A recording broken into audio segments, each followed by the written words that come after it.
All right, welcome to the station, Kentucky's only television program and radio program that deals with news and politics from a conservative perspective, from dealing with Kentucky and Louisville-oriented politics, but from a conservative perspective. There's a lot of other shows out there that deal with the news and that sort of thing, but they're all mainstream media, big companies that have an agenda that doesn't line up with the average Kentuckian. So we're average Kentuckians.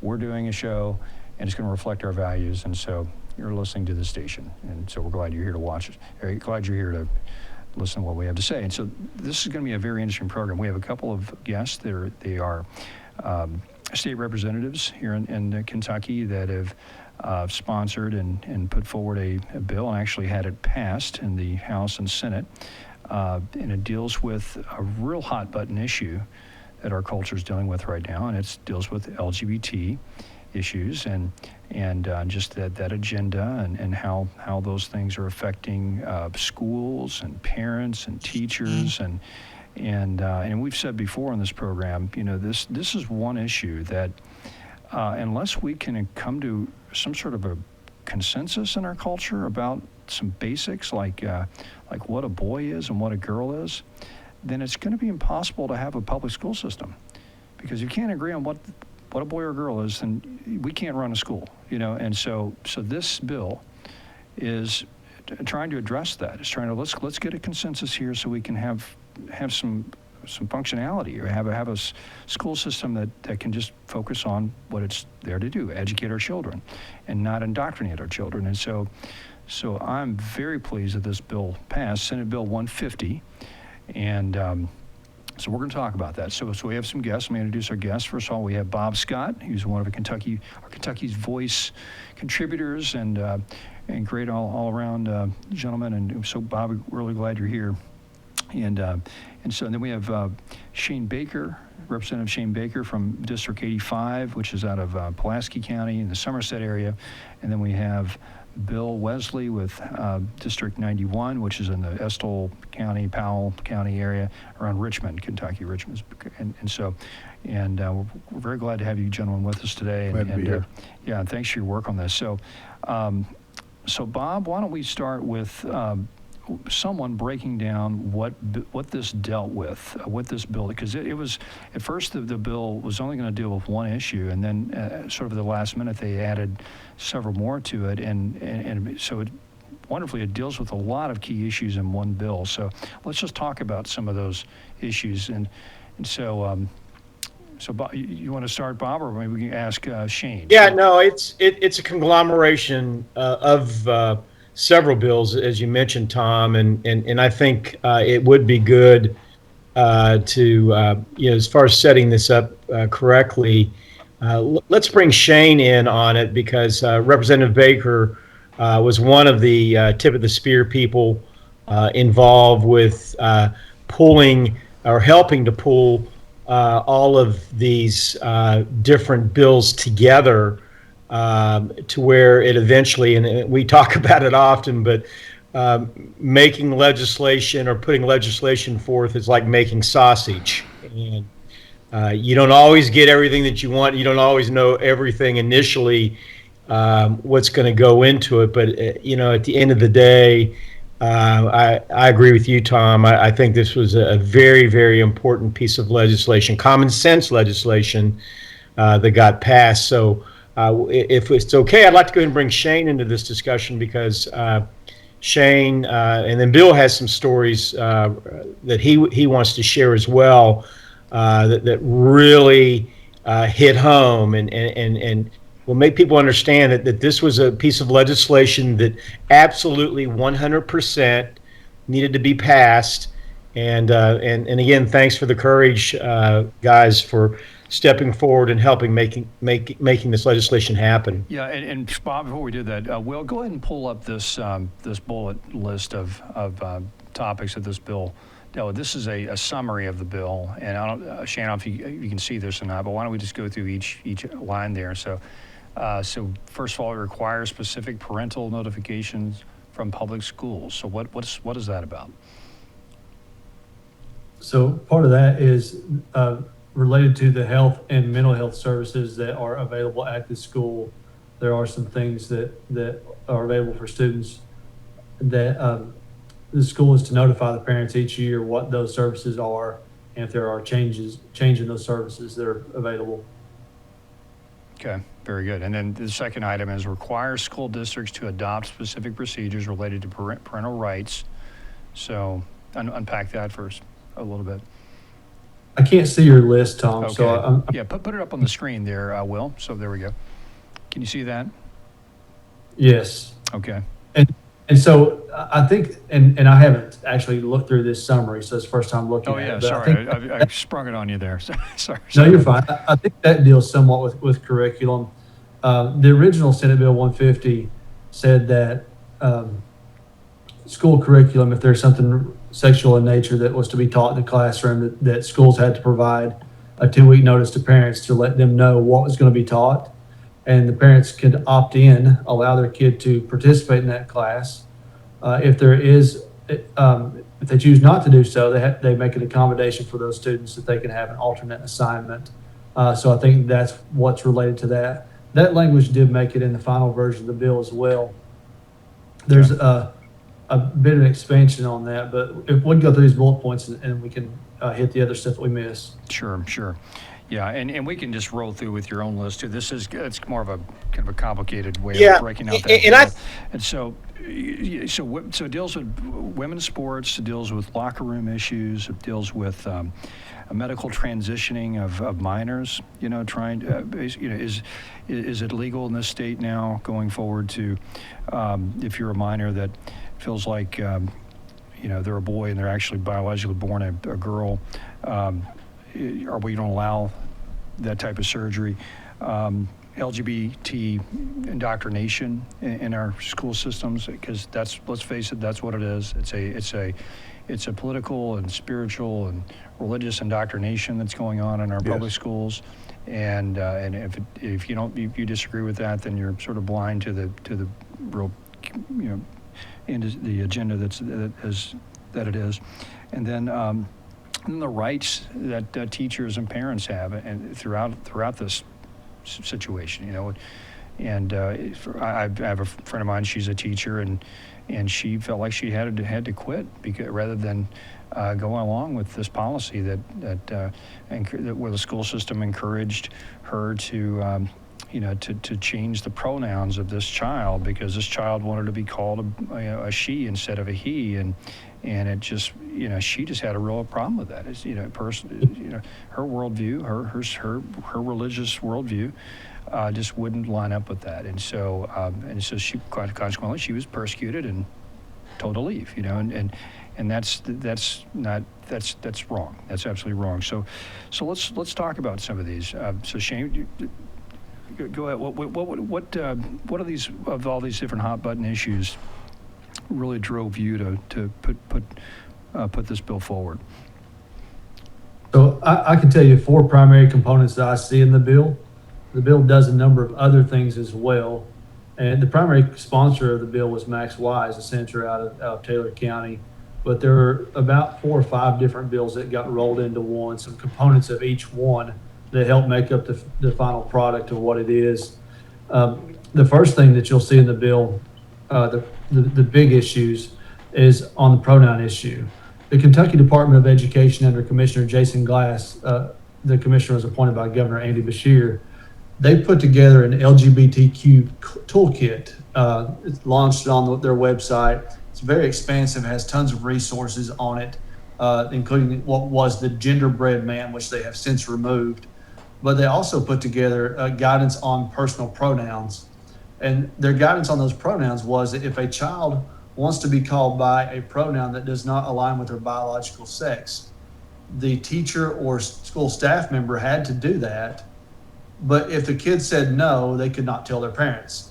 And obviously that's an issue because parents deserve to know what's going on with their child. They need to be involved and engaged in everything. So what part of the bill does, it says that that schools and the Kentucky Department of Education cannot put forward guidance or policies to require school personnel to call a child by a pronoun that does not align with their biological sex. So one of the things it does, it protects the teachers, it protects the school staff, those folks who don't want to deny their conscience and lie to a kid or mislead a child. The second thing it does is it prohibits LGBT indoctrination, kindergarten through 12th grade. This is something that we've seen in recent years. Florida was a hot button item. They did that kindergarten through third grade.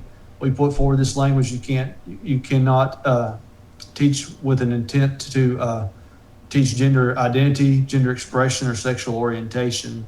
So the fact that we can actually do that to protect the hearts and minds of our children is vitally important, because we know that as the mind goes, so goes the heart, and as the heart goes, so goes the person. So if we can protect the innocence of those children and not allow these things to be fed to them day in and day out, we can hopefully protect those kids and help them to not be confused and to go down a path that they should not go down. The third thing is adopting policies to protect the privacy of students in restrooms. I'm sure Bill will try to speak to this more in depth, but it's to make sure that children are protected in the restrooms. There should be an expectation of privacy and security there. This bill does that. And the fourth component of this is to prohibit gender reassignment surgeries for minor children. I think 90% of the people, if we're honest with ourselves, we would say that it does not make sense to try to alter the gender of a child to cut off their organs or do hormone therapy, whether it's testosterone, estrogen, or otherwise. So this protects those kids in that manner. That's wonderful.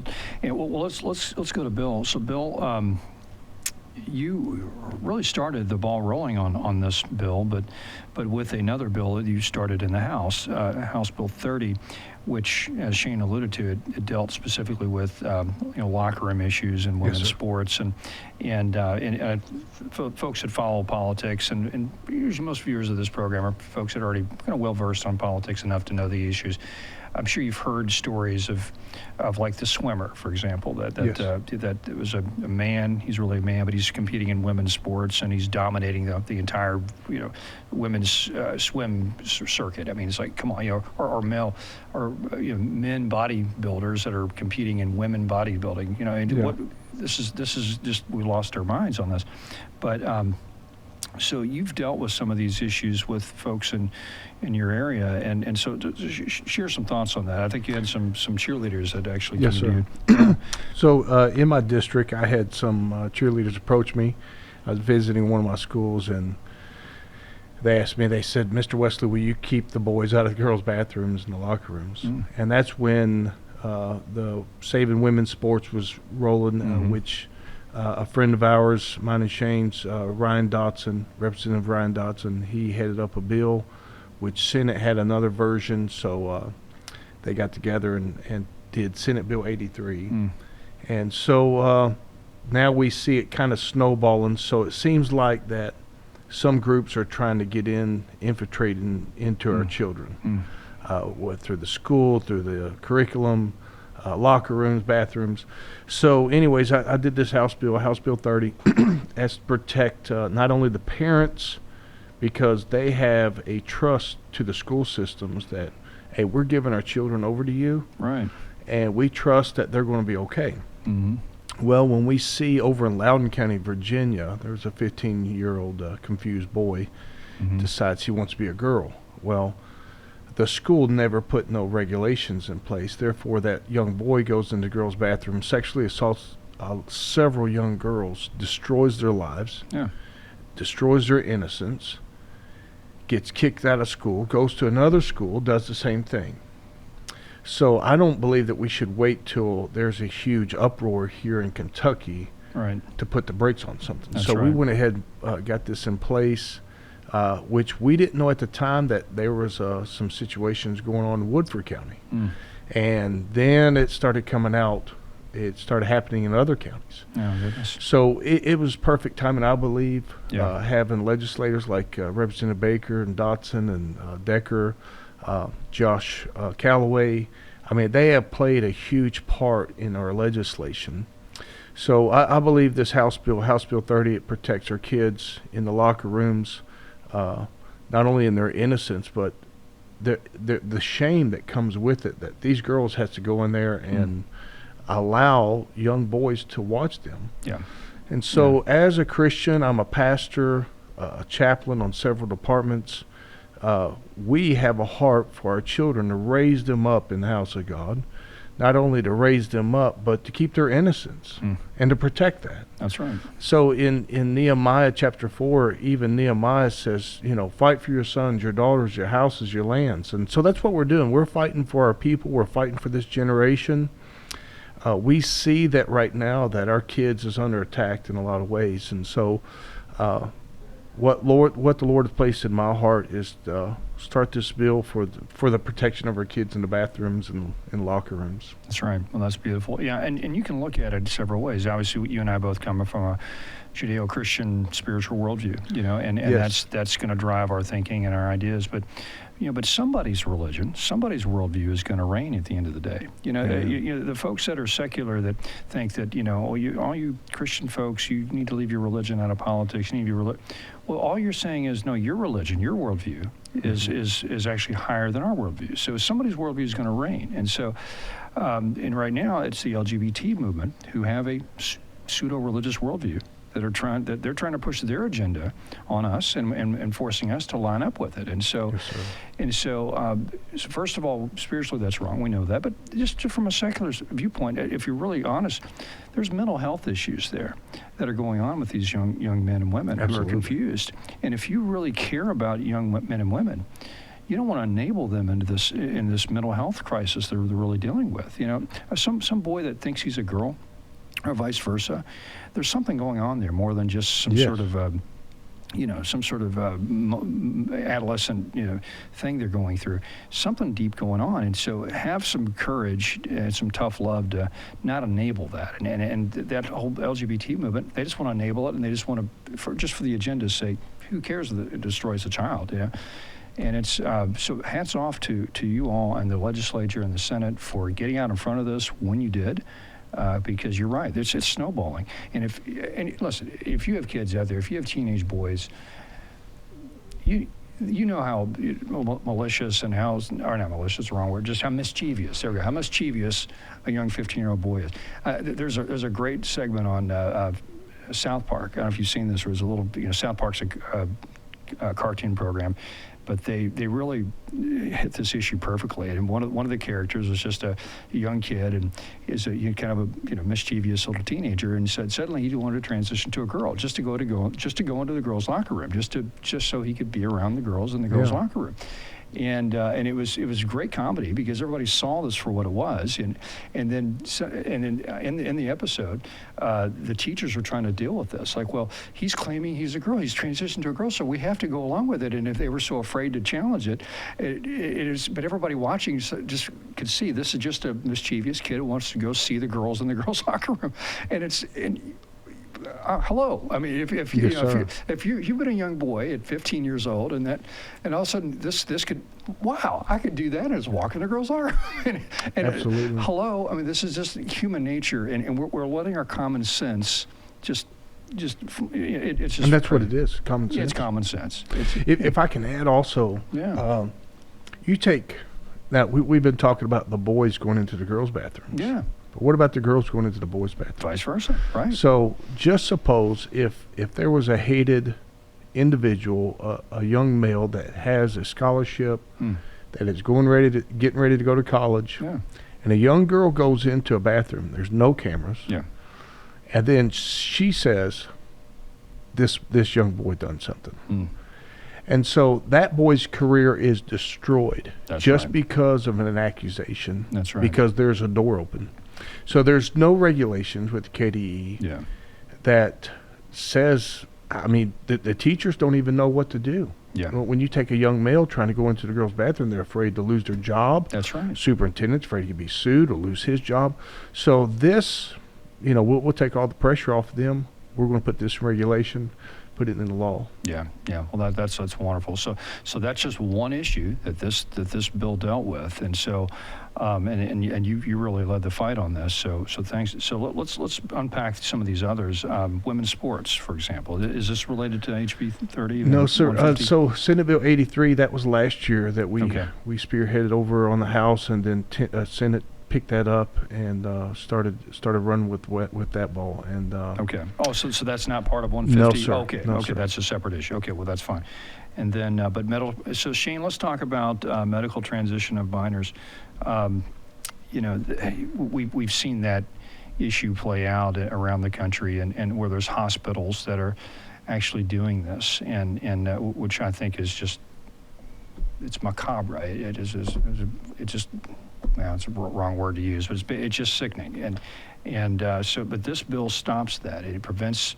But how does it do it? Is it just outlaw the practice so that medical professionals cannot do this, or is there some is there some teeth to this, or how does this work? It does. It does outlaw it. You can actually lose your license or your certification if you do this surgery. In the process, there were a number of different bills that came together. The original bill was much more extensive and did a number of different things. But at the end of the day, this provides that protection for those kids to ensure that people can't prey on them. Whether it's a doctor or a hospital or anyone else, there's tons of money in this. The abortion industry, and some people made lots and lots of money by killing innocent children. This is another one of those things where people can make lots and lots of money by mutilating a child. And that's something that should never be allowed. And thankfully, we've been able to address that this session. I haven't paid attention to the news today, but I know that in all likelihood, the governor will veto this bill.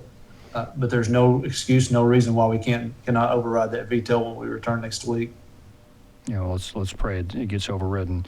And so, Bob, the indoctrination issue. There's a real movement to bring this ideology, this perspective on gender issues, on sexual issues. It is. I mean, if you're blind if you don't see the agenda. I mean, it almost takes a bit of a perspective from living a bit. I mean, 20 years ago, we had a different culture when it comes to this stuff, and so something changed in the past 20 years, that where these sort of issues are just being pushed, and it's. And young people who are just coming of age, trying to look at the world, and they're just so confused. And so it's really up to folks that have some perspective, that see what's going on, to fight back and speak to that, because you're a parent, and you're not as old as I am, but you've lived a bit, and so I mean, what's different? I mean, and before you answer that question, let me just say this real quick. There's a real deliberate agenda to do this, folks, and here's where it comes from. You had about 20 or 30 years of the gay rights movement, that their main goal was to get gay marriage in the system, and then that once gay marriage was legalized through the Supreme Court, they kind of had nowhere to go, and so they looked around and go, "Well, we just achieved everything. We've changed the culture. The White House has been painted in rainbow colors, and everybody celebrates, gay rights and everything. And so now what do we do?" And so they had a machine. They had a political money-making machine. They had to keep moving, and so that's when they started moving into these other issues, like, okay, what's transgenders now, the new oppressed people, or this class or that class, and so.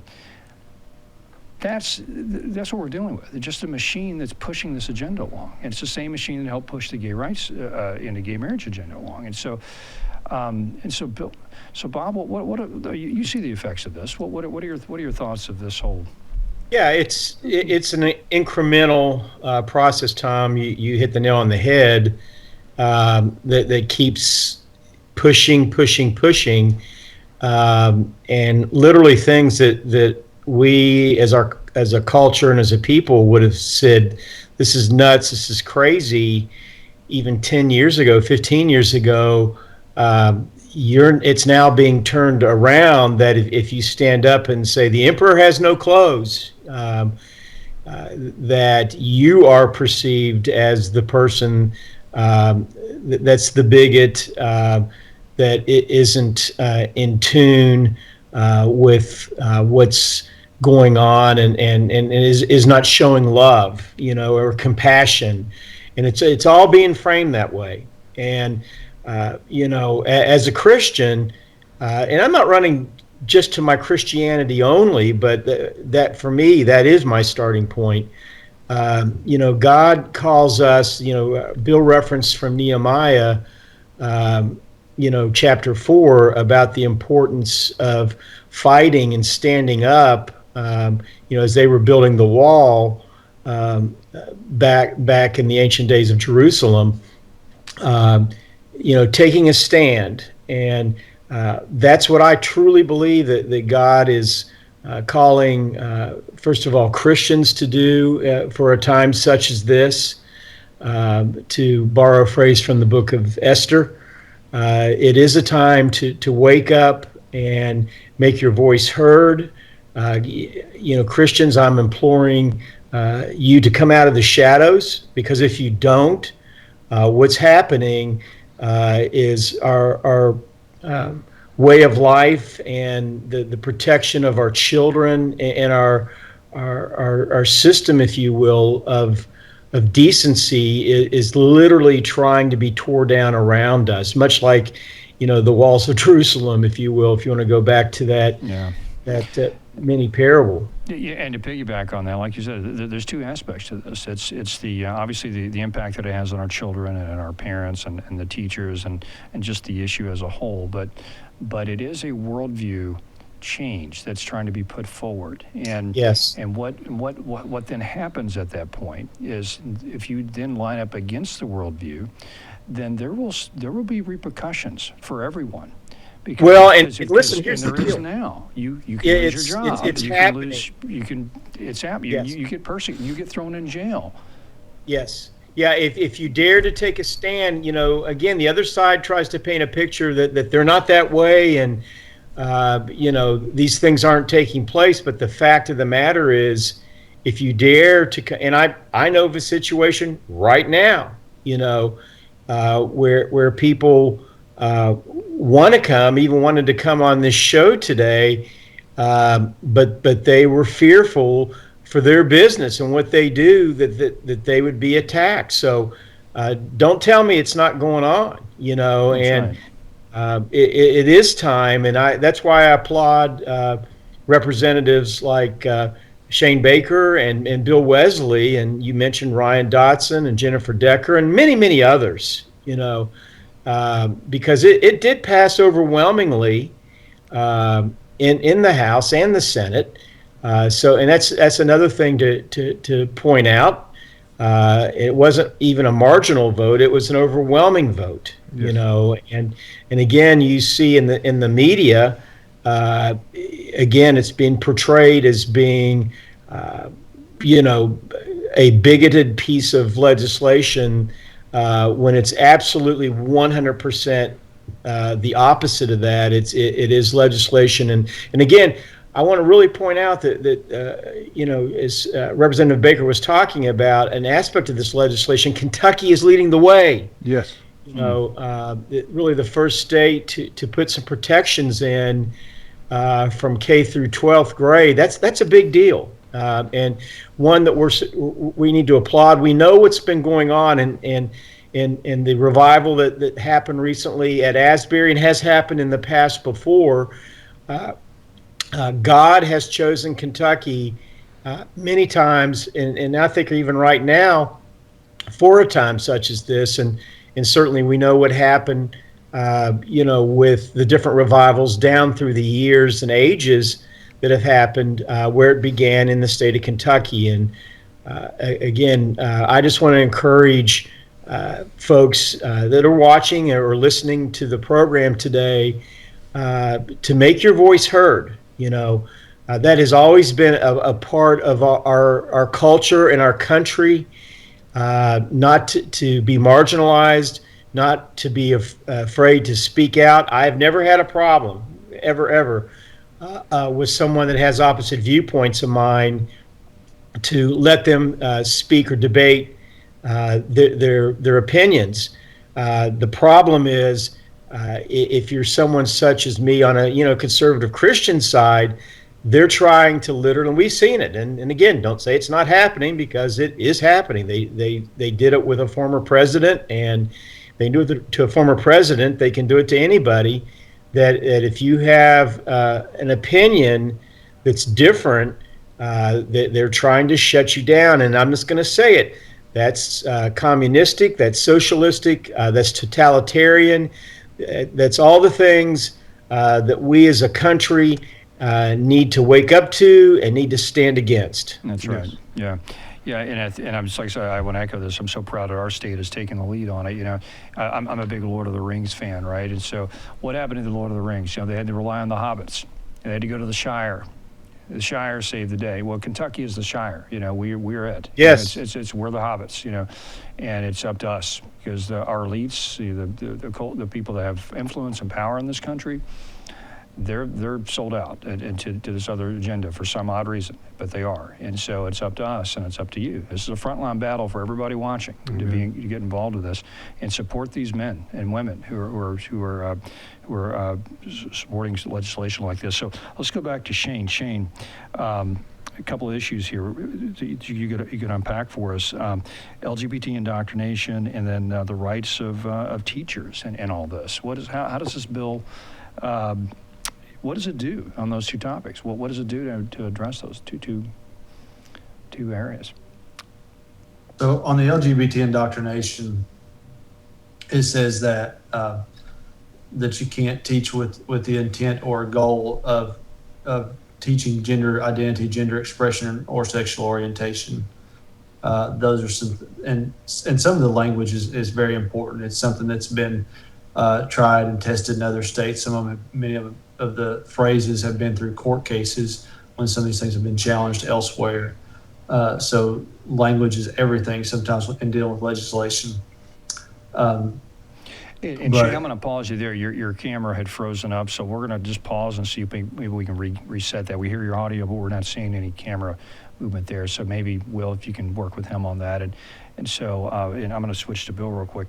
Bill, and teachers. I mean, how does this impact teachers? I'd like to add something real quick. When I was young, like all of us, at one time we used to wake up, watch cartoons Saturday morning. There we go. Yeah. One week I desired to be Spider-Man. The next week I wanted to be G.I. Joe. Sorry. Yeah. And now we're living in a time that a 10-year-old or 8-year-old can make up his mind and say, hey, I want to change my sexual identity. That's right. And I would like, if I can have people just write this down. You can Google this on YouTube and watch this video. This is the agenda.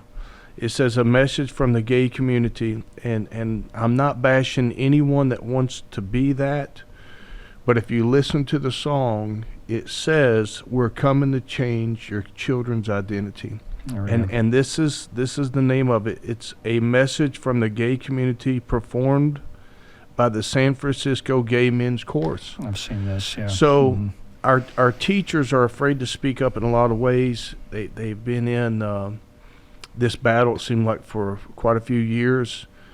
And now that we're finally getting some legislation, some things in place to protect not only our children, but also our teachers. Right.